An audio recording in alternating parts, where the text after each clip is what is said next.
Comme tous les matins, on vous retrouve, Dimitri Casali, bonjour. Bonjour. Pour une parenthèse historique pendant cette période de fête, et je rappelle votre dernier livre aux éditions Fayard, Quand la France perd la mémoire. Et aujourd'hui, vous allez nous parler des racines chrétiennes qui seraient menacées. Notre France, dites-vous, traverse une période de crise, comme on en a rarement connu, notamment dans son histoire. Et elle est marquée, cette période, vous dites, par la remise en question de ses racines chrétiennes. Est-ce à dire que la France n'est plus tellement la fille aînée de l'Église ? Oui, tout à fait, c'est exactement ça. Il faut rappeler, et ce que je fais dans mon livre Quand la France perd la mémoire, c'est que je rappelle que la France est un pays qui fut la fille aînée de l'Église avec 13 siècles de christianisme, pendant donc de 496 avec le sacre de Clovis à Reims, qui est devenu aussi le sacre de 33 rois de France. Les rois ont considéré qu'ils étaient catholiques jusqu'à la Révolution. Donc Clovis fut le premier roi barbare à adopter le christianisme et a accepté de s'intégrer pleinement à notre culture gallo-romaine. Donc c'est la phrase du général de Gaulle que tout le monde connaît. Pour moi, l'histoire de France commence avec Clovis. Mon pays est un pays chrétien et je commence à compter l'histoire de France à partir de l'accession de ce roi. Donc vous voyez, ensuite il y a bien sûr Saint-Louis, Jeanne d'Arc, qui contribua encore à renforcer ce sentiment chrétien.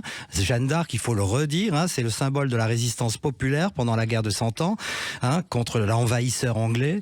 C'est la fondatrice du patriotisme français. Elle est fêtée et célébrée aussi dans le monde entier. Il y a des statues à Canberra, à Toronto, même à Moscou.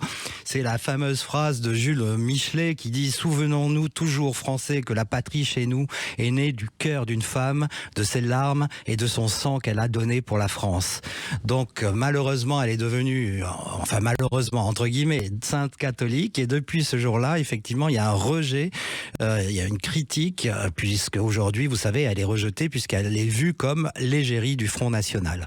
Mais donc ce que vous nous dites ce matin en réalité, c'est qu'on doit arrêter de rejeter nos racines chrétiennes pour en être fiers, c'est ça ? Tout à fait. En fait, il faut regarder notre territoire national. 56 000 églises qui peuplent les territoires les plus reculés parfois. Et aujourd'hui, elles sont de plus en plus vandalisées. On recense 800 actes antichrétiens pour 2024. Regardez l'église magnifique de Saint-Omer du XIe siècle qui a été entièrement brûlée, détruite lors d'un incendie criminel. Et sans parler de l'augmentation des vols d'objets du culte et des innombrables profanations. Donc cette fragilisation des racines chrétiennes de notre pays m'inquiète. Ces évolutions interrogent sur la capacité des Français à préserver leur héritage. Et c'est sans compter l'ennemi de l'intérieur, les fameux LFI et parfois même du Parti Socialiste, puisque dernièrement, une conseillère de la mairie de Paris avait réclamé que l'on débaptise les rues Saint-Denis et Saint-Martin. C'est fou. Donc on peut continuer aussi, bien sûr, avec la gauche qui veut supprimer définitivement Noël. Ils nient et veulent détruire ce symbole vivant de nos racines historiques. Nous avons une histoire particulière avec le christianisme, il faut le reconnaître, et Noël en est l'expression concrète. Ce n'est pas seulement un décor de fin d'année. Dans ce contexte actuel, d'une perte d'identité totale, nous devons protéger ces racines et même en être fiers. Nous devons admettre et reconnaître une fois pour toutes que nous avons des racines chrétiennes, comme tous les autres pays européens qui en sont fiers.